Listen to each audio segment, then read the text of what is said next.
Okay, I'd like to call this Livingston County Board meeting, February 13th meeting, to order, please. Also, just a reminder to please silence your cell phones or put them away. We'll have the invocation by Pastor Jan Ambrose.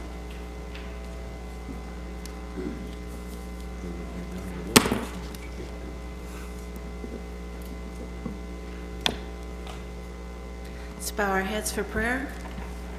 Heavenly Father, we come before your throne tonight, giving you all the honor and glory and praise that is due your holy name. Father, in your word of John 3:16, it reads, "For God so loved the world that he gave his only begotten Son, that whosoever believeth in him should not perish but have everlasting life." Because of this great love given to us, we can confidently approach your throne of grace, asking you for your wisdom to be given for decisions this evening that need to be made by this faithful board of directors for our county, Livingston. We thank you in advance now for answering this prayer. In Jesus' mighty name we pray. Amen. Amen. Amen. Thank you, Pastor Jan. Now we'll have the Pledge of Allegiance led by John Vidstam.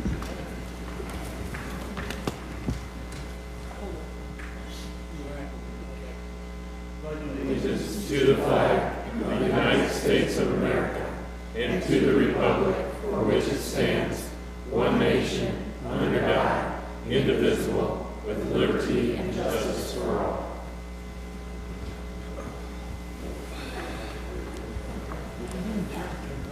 Okay, now we'll have roll call, please. Carly. Present. Weller. Here. Ambrose. Here. Mays. Here. Level. Here. Bitstum. Here. Blackard. Here. Earring. Here. Runyon. Here. Killian. Here. Wilkie. Here. Kirkton. Here. Vietti. Bunting. Present. Slagle. Here. Manker. Here. Steichen. Here. Schaefer. Here. Bannon. Kessner. Here. Ritter. Present. Arbogast. Here. Barrickman. Here. Allen. Okay, before the approval of agenda, we will not have minutes tonight. Christy was unable to get them done, so we will do those next month. So I need a motion for approval of the agenda. Gerald, second by Patrick. All in favor? Aye. Opposed? Thank you. Okay, now we will go down to presentations. The resolution supporting the Spread the Word Inclusion campaign. If you guys would like to come.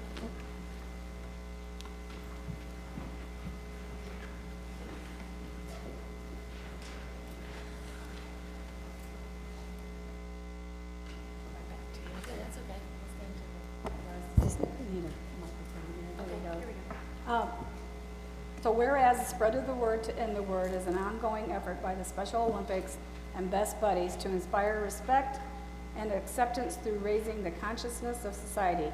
And whereas the campaign is intended to engage schools, organizations, and communities to rally and pledge their support and to promote the inclusion and acceptance of people with intellectual and developmental disabilities. And whereas in 2020, the program is entering its next stage, Spread the Word, Inclusion, focusing beyond just words and encouraging people to create a world where all people feel respected and included.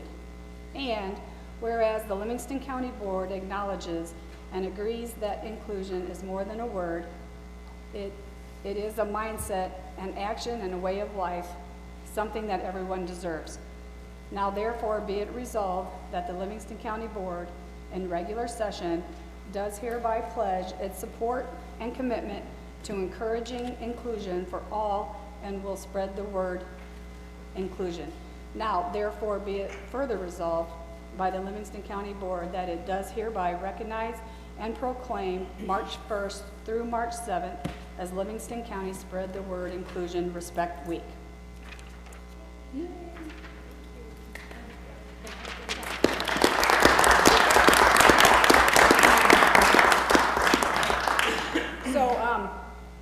I will make the motion. I need a second.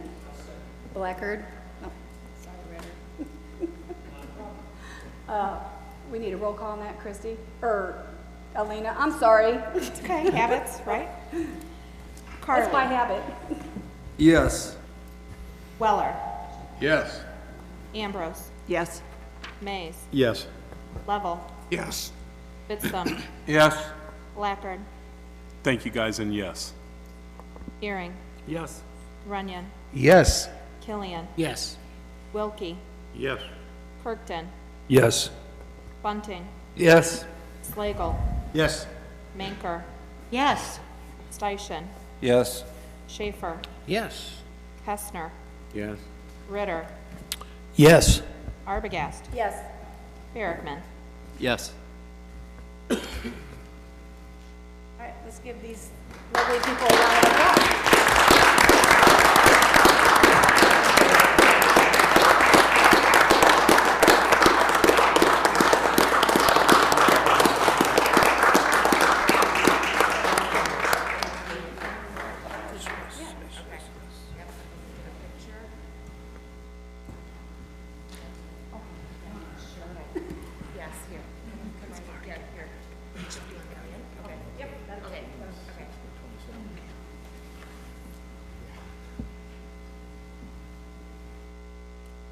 Is he getting citizenship over there? Thank you very much, everyone.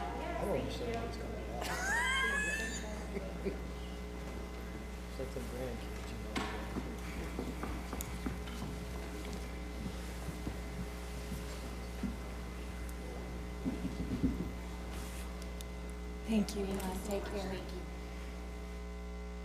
Okay, we move down to the consent agenda, approval of bills, and reappointment of Joan Huesman, Zoning Board of Appeals. Need a motion for that, please? Bunting? Need a second? Weller? Roll call, please. Carly. Yes. Weller. Ambrose. Yes. Mays. Yes. Level. Yes. Fitzthum. Yes. Blackard. Yes. Earring. Yes. Runyon. Yes. Killian. Yes. Wilkie. Yes. Kirkton. Yes. Bunting. Yes. Slagle. Yes. Manker. Yes. Steichen. Yes. Schaefer. Yes. Kestner. Yes. Ritter. Yes. Arbogast. Yes. Barrickman. Yes. Okay. Now we move down to the action agenda, committee reports, Highway Committee, Mr. Lovell. Madam Chair, we've got two action items tonight.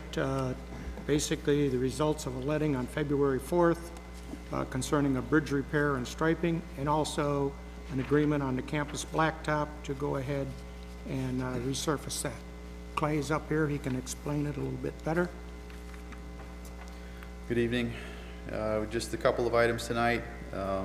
We just have the letting results. Varsity striping, we've got our paint contract this year for striping of the center line and edge line within the county, about half of the edge line system. And then we have the bridge repair for Charlotte Township. It was a damaged bridge in a collision to the railing on the bridge. That's going to Toby's Construction. And then the other item is the federal aid agreement for the campus road. We're going to do a recycling, cold in place recycling on that, and then we will pave over the top of the recycling for 4 inches thick of hot mix. So, and that's for a 5-mile section. That's an 80% funding from the state, or as through the federal aid program.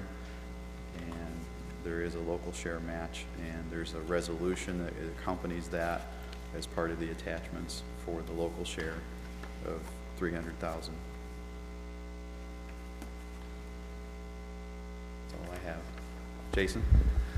Clay, does that get us to the north of campus, or does that get us down to your road that goes west out of campus there? Where does the ending point at? We start there where we left off, just in campus at the 2700 north there, where it goes west, and we're going to go north to Route 17. How are you going to reroute the town of Campus? How, are you gonna have them come down to your county road and head out west or east, or how, is that how you're gonna do it? Yeah, we do have a detour planned that's gonna be signed and marked everywhere, so we plan to go out west on the County Highway 1 there, 2700 north. Okay, one of the trustees was asking about it. Yep. I make a motion on both of these proposals to accept them. Second? Second by Runyon. The roll call, please. Carly, Yes. Weller, Yes. Ambrose, Yes.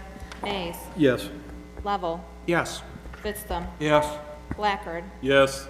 Earring, Yes. Runyon, Yes. Killian, Yes. Wilkie, Yes. Kirkton, Yes. Bunting, Yes. Slagle, Yes. Manker, Yes. Steichen, Yes. Schaefer, Yes. Kestner, Yes. Ritter, Yes. Arbogast, Yes. Barrickman. Yes.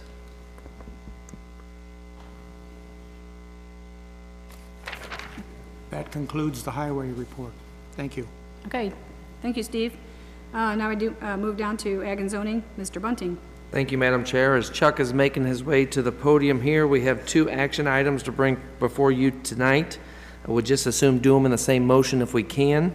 The first one is KZM 1-20. It's 3 properties there outside of Streeter, across the road from Vactor, that we are going to rezone. So Chuck, you want to discuss the first one? Yes, for the first zoning case, basically what happened when zoning first went into effect in the mid-1970s, the area between the Carriage Lanes Estates Mobile Home Park and Aqueduct Road was zoned industrial because the Vactor has been across the street there for a while, so there were some assumptions made that that area potentially be an industrial area. There was 3 existing homes that were there at the time, and from zoning going into effect till this date, there's probably only been a permit for a garage put on one of the properties, so their older homes have been there for a period of time. One of the middle, there's 3 houses, and the middle house came up for sale, and as part of that, there was an appraisal done on that, and the zoning of it being industrial came into question as far as the financial institutions came into play. So they came into my office to see how we could, address that issue. And one of the ways is to change the zoning on the property from its industrial zoning to a residential classification. And since we didn't want to do it for one house, we wanted to do it for the 3 houses that are there, so we're consistent in order to do that. And since the development in the area between the mobile home park and Aqueduct Road and along Aqueduct Road has been residential for the last 20 or 30 years. It's been limited, but there's still been 3, 4, 5 houses built in that area. So there is kind of a consistent development of residential in that particular area. In the area that this borders, it's on Livingston Road, and the area to the west of here on Livingston Road is zoned as an R2 residential district. So we're seeking to change the zoning from the I-1 to a residential classification on this property to be consistent with the zoning through that area.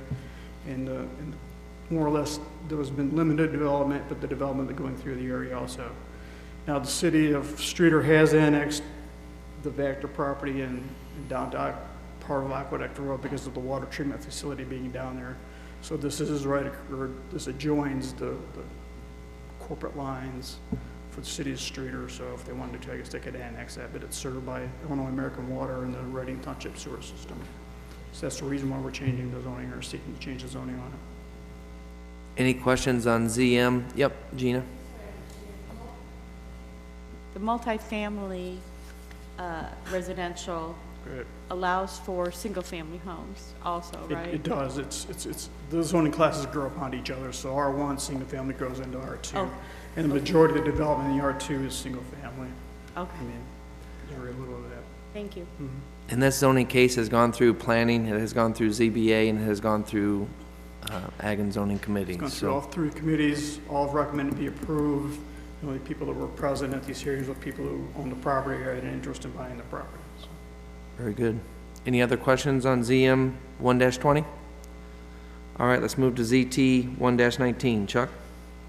Okay, this is our several-month-long project in regards to the proposed new cannabis zoning regulations for the county. I just want to remind everybody, this is just for the unincorporated areas of the county and then for the smaller communities that do not have their own zoning within them. So all of the larger communities within Livingston County will have their own zoning regulations to address that. So Dwight, Pontiac, Fairbury, et cetera, will have their own regulations to address this.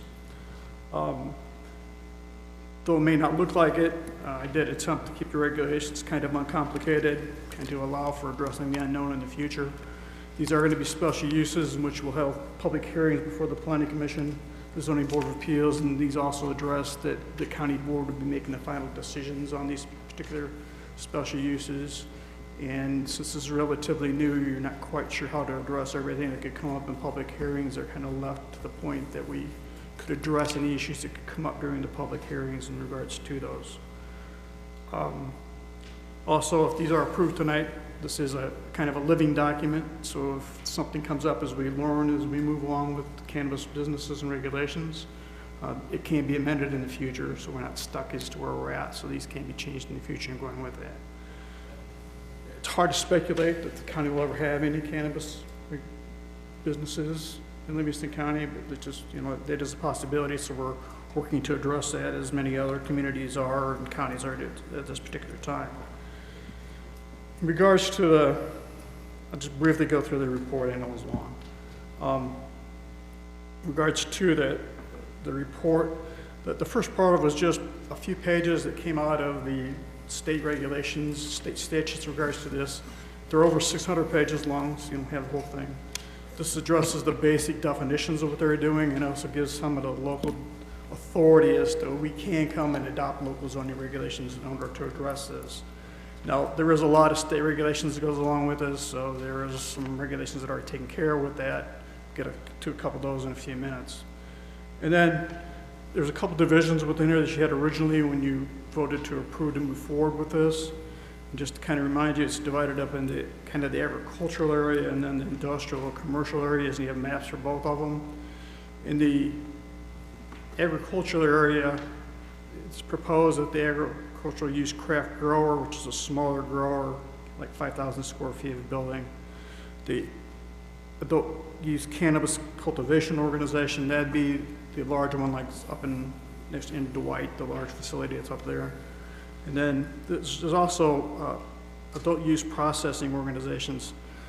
If you research this, almost any place that raises marijuana has some sort of processing where they grow it. If it's getting the oil out of it, they can get into gummies or whatever the case may be. So there is some, I know it's an ag area, but most of these businesses do some processing in regards to that. So that's why that's included as being part of the special use. And then if you go into the industrial and commercial areas, this is where it gets into the dispensing organizations. It also has the infusing and using the products and going forward. So that kind of addresses those two areas. I attached the maps you saw originally and they're attached to this. I just want to note that, the small towns that we address on this, we get to it in a few minutes, when the Planning Commission made a recommendation for some setbacks in regards to this, they have a 1,500-foot setback from critical areas.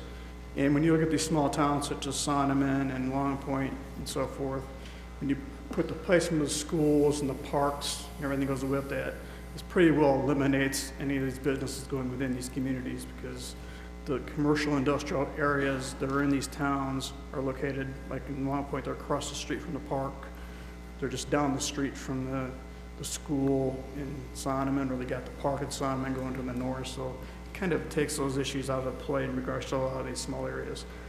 I know I did include some of the larger maps in here as far as Pontiac and Fairbury. South Streeter is our zoning, but those are included because there are some areas that are on the fringe, that are unincorporated, that are under our zoning classification in order to deal with that. But there's always option that could be annexed if something gets serious in regards to this and moving in the future.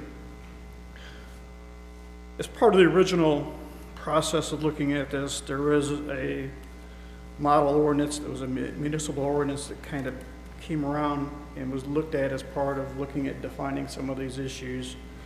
And part of that addresses how we came up with recommendation to you from the Zoning Board of Appeals. So if you go clear to the back of it, there's some language added to each of these special uses in regards to that. And one of them is to have these special uses be located no closer than 1,500 feet from the property lines of any school grounds, playgrounds, public parks, public libraries, organized houses of worship, licensed daycare centers, or licensed healthcare facilities, that being hospitals or nursing homes or, extended care facilities there. And the 1,500 feet comes from two different places. Number one, it's in part of the state statutes where it addresses that you cannot have dispensing locations that have to be at least 1,500 feet apart from each other. In the other case, in the model ordinance, I believe it's a municipal model ordinance. It came from the Illinois Municipal League. But they also made some suggestions in that the 1,500-foot setback be used from the similar list that I just gave you in regards to this. When I'm talking about the municipal ordinance, the definitions that we have in here that are proposed came from that, and they come directly from the state statutes also. So there's a common effect that goes along with that. The last change that the Zoning Board of Appeals recommended making came directly from the model ordinance, and it addresses an affidavit of which we want filed with the county, assuring that they had complied with other local and state regulations and so forth. Local may be some health department regulations that come into play. The state regulations have to do with the Illinois Department of Agriculture and the Illinois Department of Finance, insurance regulations, et cetera, et cetera, et cetera. So that's where they came from. This has gone through, the Planning Commission did address a need that we need to probably adopt some regulations for these new businesses. The Zoning Board of Appeals did hold 2 public hearings in regards to this, or 1 public hearing that was continued. And they made the recommendation to you. There was nobody present at either one of these public hearings in regards to having other tests. It was just the Zoning Board of Appeals discussing it. They took 2 meetings because there's a lot of stuff to discuss and look over and read in regards to get to that.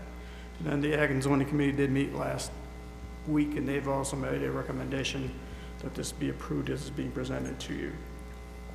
And as Chuck did say in the beginning, there is nothing carved in stone here that if, this being just legalized here January 1st for the state, if there's anything that comes through that we've missed, we will make sure that we open it back up to make the needed changes. So just wanted to make sure you guys are aware of that. Any questions on ZT 1-19? I just want to add one thing. There is hemp growing regulations from the state of Illinois. They're cousins as far as the plants are concerned. They're grown totally different. So this really doesn't cover the hemp. Those are covered from Illinois Department of Agriculture as a crop, and other issues that are highly regulated become more highly regulated, but they're 2 separate things. So the hemp is probably a crop you'd see grown outside, and marijuana is going to be grown inside because of its high value generally. So. Questions? Paul? No, I was going to make a motion. You got a question? Yes, thank you. And this may not be the right time to ask this question, but we're just voting on whether we're allowing cannabis to be sold in the county. Is that correct? And the second part of the question is, are we going to, do we vote later, or is there more information coming on, the taxes that are associated with the sale of cannabis and stuff like that? I know, Elena, you had, mentioned some of that stuff before. It's been a couple months ago, because I attended the Flanagan Township meeting, and I called and asked some questions before I went. Right, so the board already approved a resolution adopting a sales tax on cannabis, but I do plan on bringing it back to the board and back to the committee at least next month, only because they increased the amount of tax that that you can levy within a municipality. That changed after the fact, after we did the adoption. So that's not part of this. This is just for the zoning portion. This just tells you where they technically could be located. Okay, all right, thank you, thank you. And actually go ahead, Chuck. So the first part of the question is we're not approving the businesses outright. We're just approving them that they be addressed as a special use. So it'd be public hearings on each and every one of them to be reviewed individually as a special use in order to do that. Any other questions? If there's no objection, I think I'm going to do this all as one motion. Will that work? Been moved by Ritter. Is there a second? Seconded by Killian. Discussion? Roll call.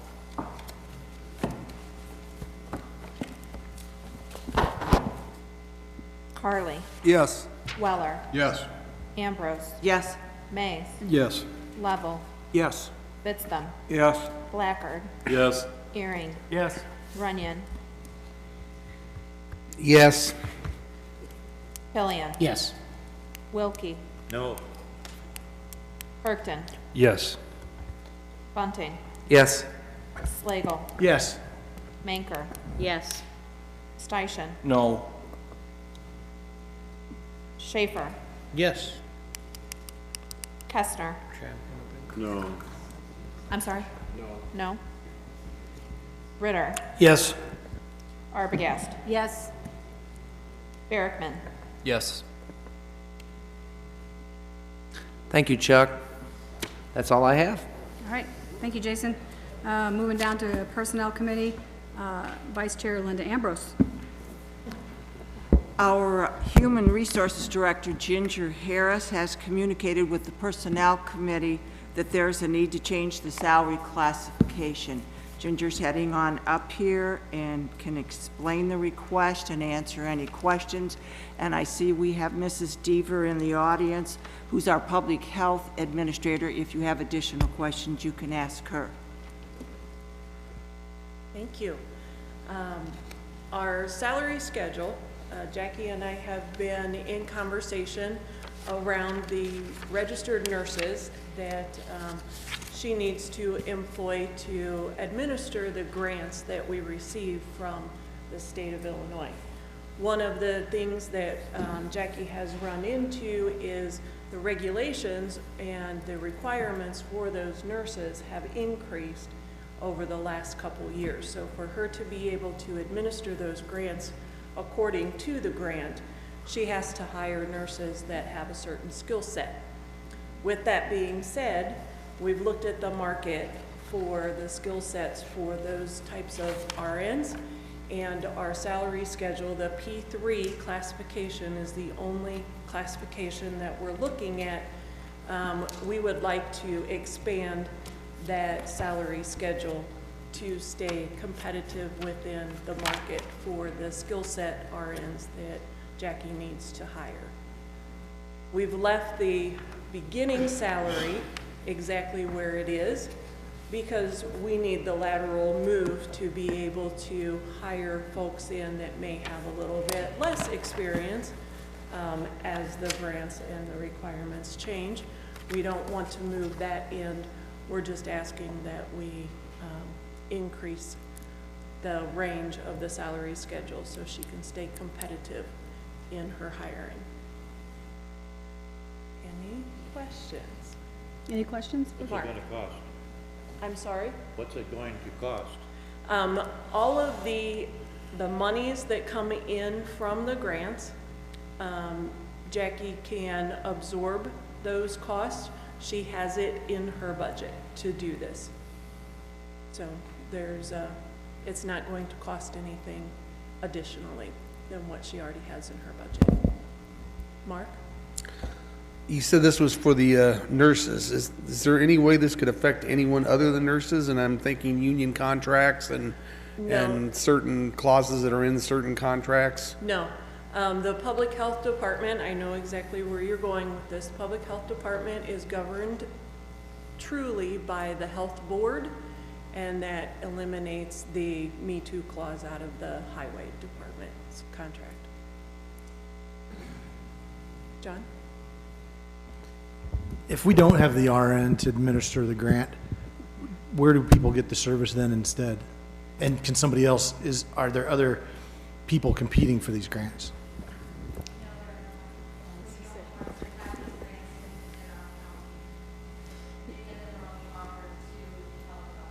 Can we have her come up? You may need to come up so we, sorry.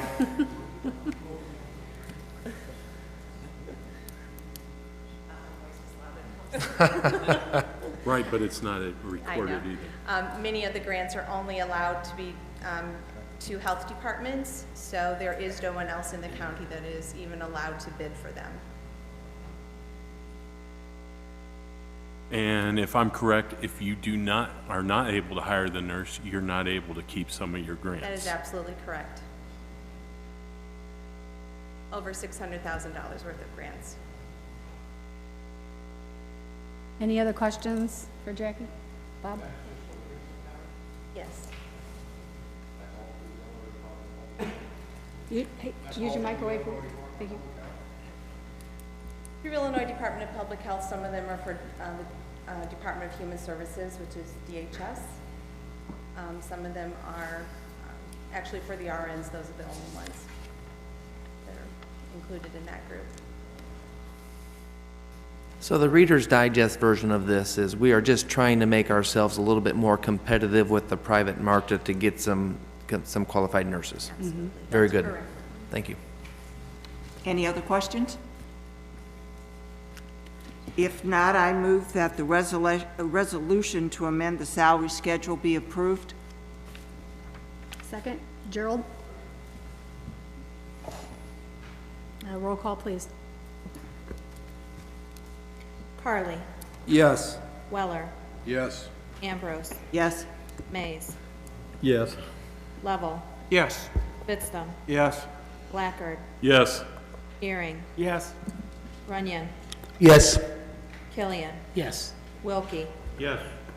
Kirkton, Yes. Bunting, Yes. Slagle, Yes. Manker, Yes. Dyson, Yes. Schaefer, Yes. Kestner, Yes. Ritter, Yes. Arbogast, Yes. Barrickman. Yes.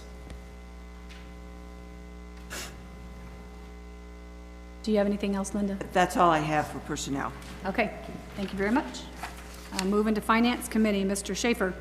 Thank you, Madam Chair. We have tonight, as part of the statutory requirement of both the circuit clerk and the county clerk, they issue semi-annual reports, which they did indeed do at the committee level. The circuit clerk is here tonight, the county clerk could not be here. Summarily, the report from the circuit clerk indicates year over year revenue is down. It's an incident-based, fee-based service. If there's less fines and less arrests and less fines levied, there's going to be a little less money, and that was the case. Would that be a fair characterization, Leanne? You weren't listening to every word I said?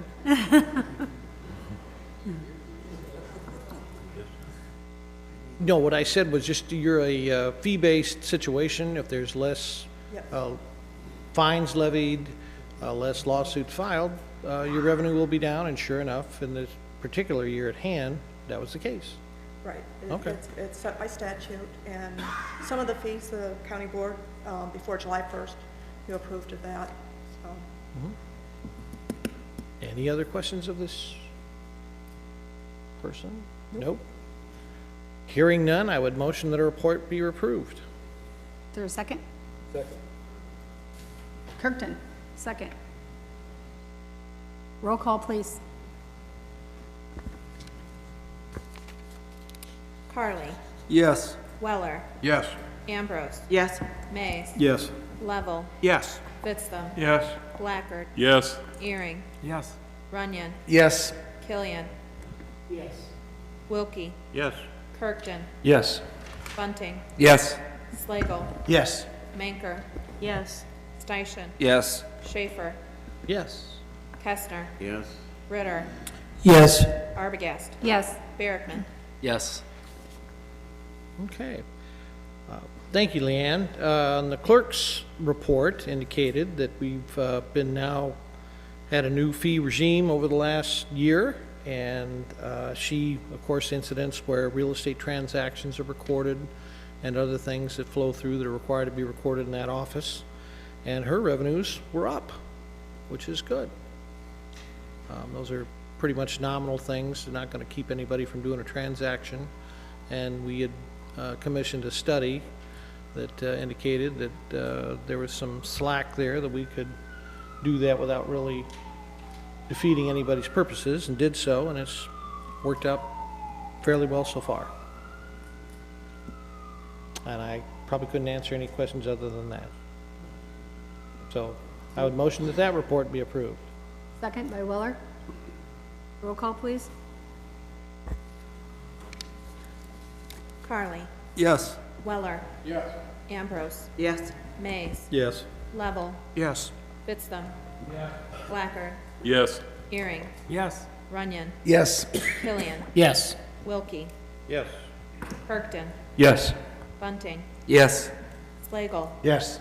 Manker. Yes. Steichen. Yes. Schaefer. Yes. Kestner. Yes. Ritter. Yes. Arbogast. Yes. Barrickman. Yes.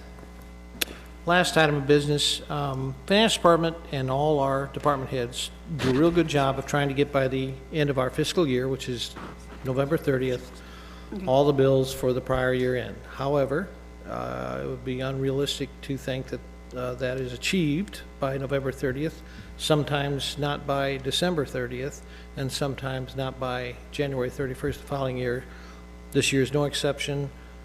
I'm pretty confident, Diane, that this is the last year-end transfer for last year. So, having said that, you've got it in front of you. I would motion those transfers be made. Second by Bunting. Roll call, please. Carly. Yes. Weller. Yes. Ambrose. Yes. Mays. Yes. Level. Yes. Fitzdum. Yes. Blackard. Yes. Earring. Yes. Runyon. Yes. Killian. Yes. Wilkie. Yes. Kirkton. Yes. Bunting. Yes. Slagle. Yes. Manker. Yes. Steichen. Yes. Schaefer. Yes. Kestner. Yes. Ritter. Yes. Arbogast. Yes. Barrickman. Yes. Thank you, Diane. Thank you, Madam Chair. That's all I have. Okay, thank you, Tim. Moving down to Sheriff Jail and License Committee, Mr. Carly. Thank you, Madam Chair. First of all, I'd like to commend the sheriff and the other leaders of the department. Things seem to be running smoothly. I'd like to thank them for that. There is still a need for correctional officers and deputies. It's something that's been ongoing, so if anybody knows of anyone who'd be interested in applying for those jobs, it would be helpful. There are two action items. The sheriff presented his annual report and semi-annual report at the Sheriff Jail and License Committee meeting.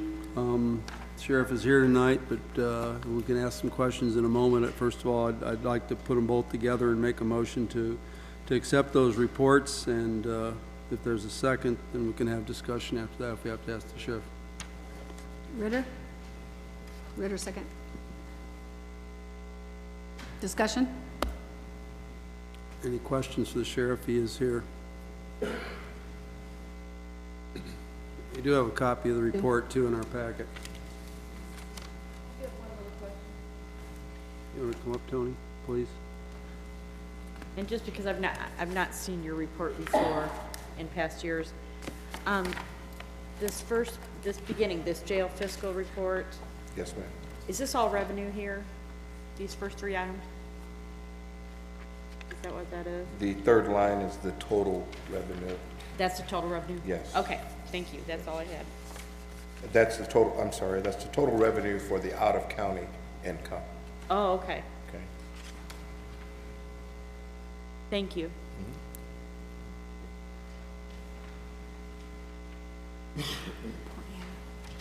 Anyone else, or would you like for me to go through it with you?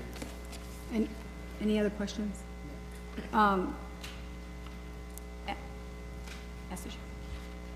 Yeah, did you have any comments? No, I would just like Per to, annual? well, yes, I do. Annual, okay.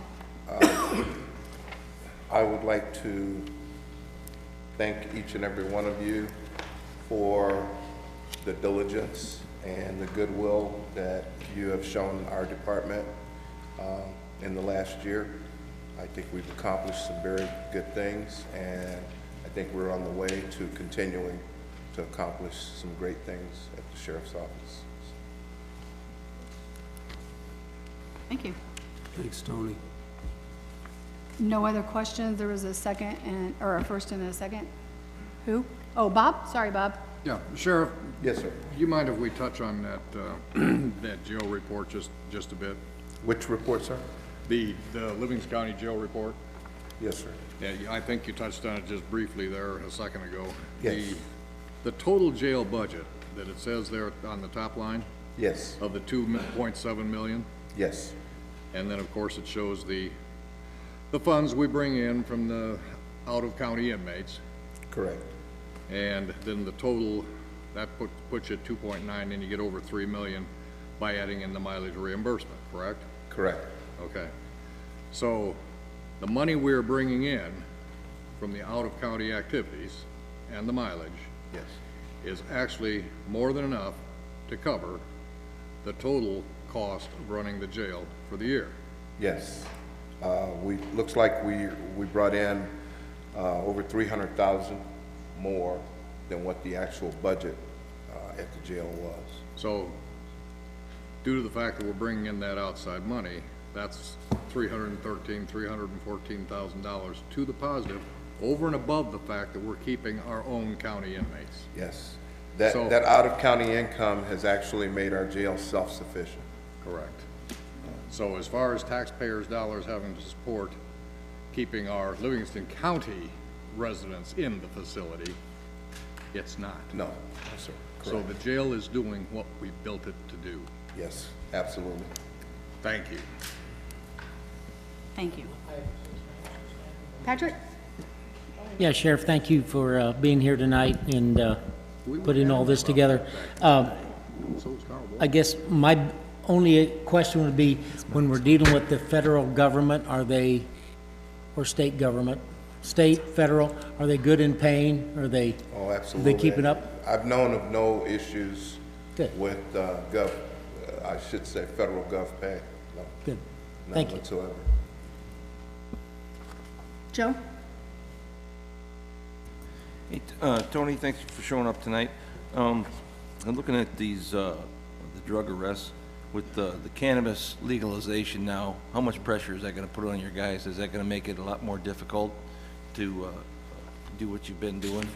I don't think so, Joe. You know, my take on it is you have legalization of marijuana. You know, that legalization takes you up to a point of about 30 grams. Beyond that, it's a no-brainer. It's still illegal.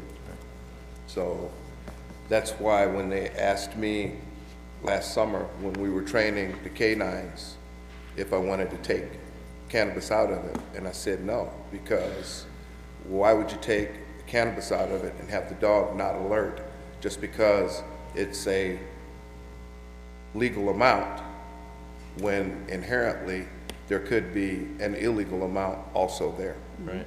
So I conferred with the state's attorney on it and did some other research on it, and I went with our dogs will still alert on cannabis because I think it just makes good sense. Right. The state's attorney thought so also. Okay, thank you. Okay. Any other questions for the sheriff?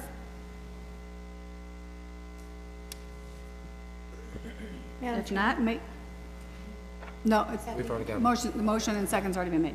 So, roll call, please. Alina, did you have your hand, did you want to say something? Yeah, I just wanted to clarify, and not to diminish or minimize the accomplishments of the Sheriff's Department, because certainly they're great. I just want you to be aware that the total budget that's presented there does not include the transfers that were approved at the end of the year. So there are 2 additional transfers. There's an amended budget on top of that. So that's not, just so everyone's clear. And the expenses for the mileage and vehicle expenses come out of the vehicle fund and also would not be included. Is that why they were separated? I noticed that the one, you've got it. That is why they're separated, because in the top line, that's total budget. Again, it doesn't include the final budget because you did a couple of amendments at the end of the year. But the total that's listed there, and the first one is just for housing and transportation. And then the second is also includes the mileage in there, so that's what that difference is. This isn't necessarily what we received. We're outstanding 1 month, so we're about 112,000 less than that. But yes, this is technically what we should have received for the year. But the mileage reimbursement goes into the vehicle fund, correct? Okay. Okay, if no other questions. Oh, Mr. One- Kirkton. I'm sorry, one quick question. I looked at all the statistics, it's great. Were any deputies injured in performance of their duties to accomplish this? I'm sorry, I didn't understand you, Were sir. any of your deputies injured in the accomplishment of the mission that we're reading these statistics? I don't believe so. No. Good job. That's good. Thank you. I will, if I could add, there is a section that talks about the investigation side and the proactive and those that are working under the acronym UC. Understanding that you guys have that information, we would appreciate it if, for officer safety purposes, that you would not divulge that information to anyone outside of your realm. Okay, thank you. Thank you. Comment after we vote? Yes, sure. Okay. Okay, roll call, please. Carly. Yes. Weller. Yes. Ambrose. Yes. Mays. Yes. Lovell. Yes. Fitzthum. Yes. Blacker. Yes. Earring. Yes. Runyon. Yes. Killian. Yes. Wilkie. Yes. Kirkton. Yes. Bunting. Yep. Slagle. Yes. Manker. Yes. Steichen. Yes. Schaefer. Yes. Kestner. Yes. Ritter. Yes. Arbogast. Yes. Bunting. Oh, Barrickman, sorry. Yes. Yes again? Okay, Mr. Weller, did you have a comment? Yes, this is for Tony. I realize that we try to be cost-effective and efficient in our operations, but do you suppose that the next time we use a pie graph, perhaps we could print that page in color? Because it's kind of hard to determine which percentage goes with which piece of pie. I think if you look up page part, so it has it broken down. Yeah. Thank you. I printed it in color, so. Okay, thank you for pointing that out, Mr. Weller. Okay, we'll move on down to public property. Mr. Killian. Well, thank you, Madam Chair. I don't have any pie to serve or anything like that, but we had a monthly report from Mr. Verdon. He was on vacation, but he printed it out, and as usual, his staff, the county staff, were very busy keeping the county buildings intact and running up to standard. We had a proposal of some removal of a couple trees down at the old nursing home site. If everybody's familiar with that, we've got a utility pole with a light, a couple pine trees that we need to have removed, and I've talked with Mr. Lovell, and he's talking with Clay about maybe having the county highway department, we haven't clarified all that yet, to go out, remove these trees, so the farming of that property will be go a little bit smoother. We did, at the last meeting, we discussed the H&E building. Everybody on the county board here should have a copy of the plan. We will be discussing that at the next meeting. We're going to have a recommendation for this one, but we tabled it, so we will have further discussion in March. And I think that is probably it. We did have a full committee that evening, other than Mr. Vietti. Keep him in your thoughts, and hopefully good thoughts, dealing with Mr. Vietti. But he will, he's still at the nursing home and recovering from his little spill. But that is all I have, and hope to see everybody at the property committee meeting in March. Okay. Thank you, Patrick.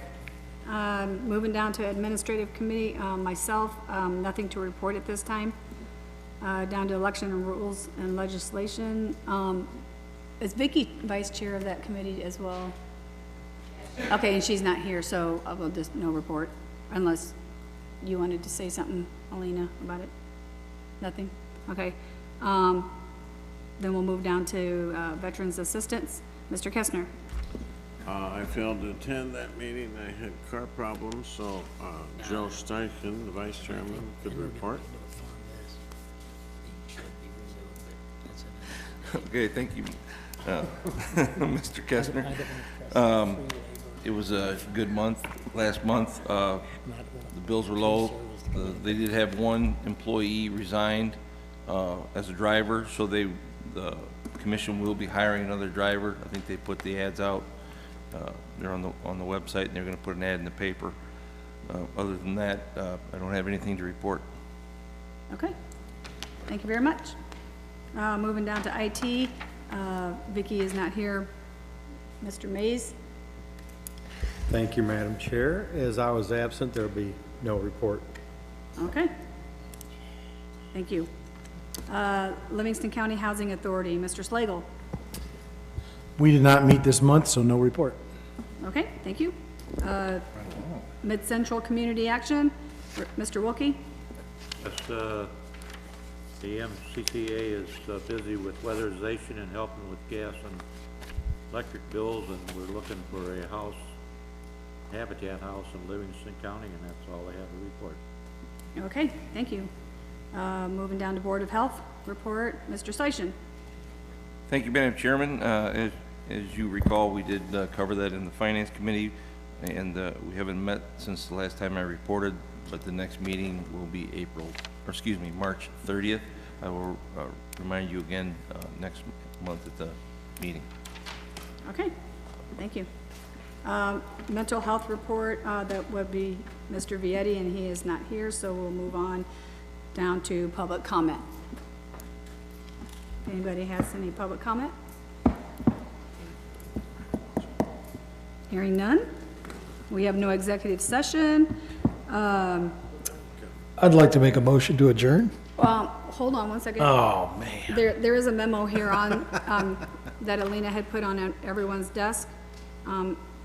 If it's about the training, new board member training, an overview.